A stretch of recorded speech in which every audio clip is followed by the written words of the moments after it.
So we've talked about knowing your subject. That's one of the first steps we take before we ever even begin to look for comparable sales. But one of the next steps is we need to understand our market, know the market. Without understanding the market, we're not going to really know how the subject fits into that market. So we can't really move forward and analyze the sales and the market itself. What we'll be doing is we will be taking a look at several of the Appraisal Practices Board's valuation advisories in this unit. So one of the Appraisal Practices Board's valuation advisories is the Valuation Advisory 3.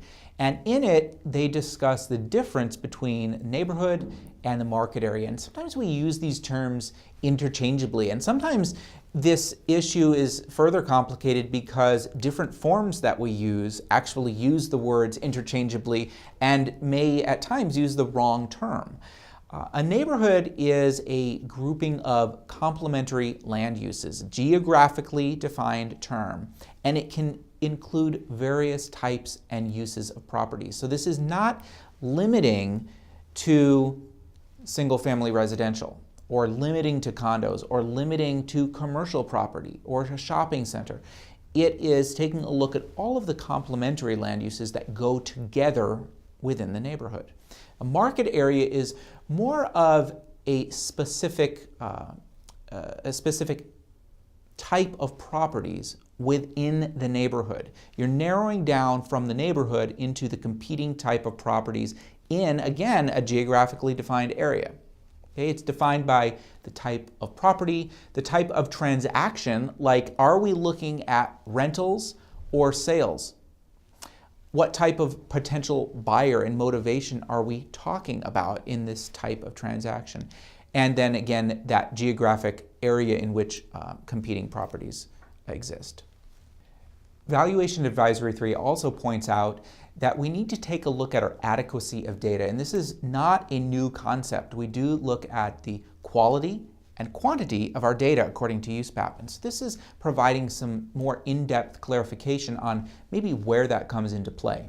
If we're taking a look, for example, at a market study, and we're not sure if we have enough data, maybe we only have 15 sales that we're analyzing over a year period.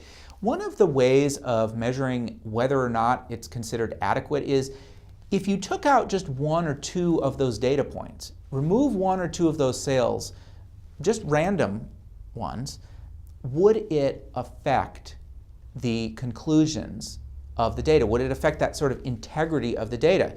So, for example, I appraise in very rural areas in western Colorado at times, and I may have extremely limited sales to fill out some of the common market analysis grids that are required by lending appraisals.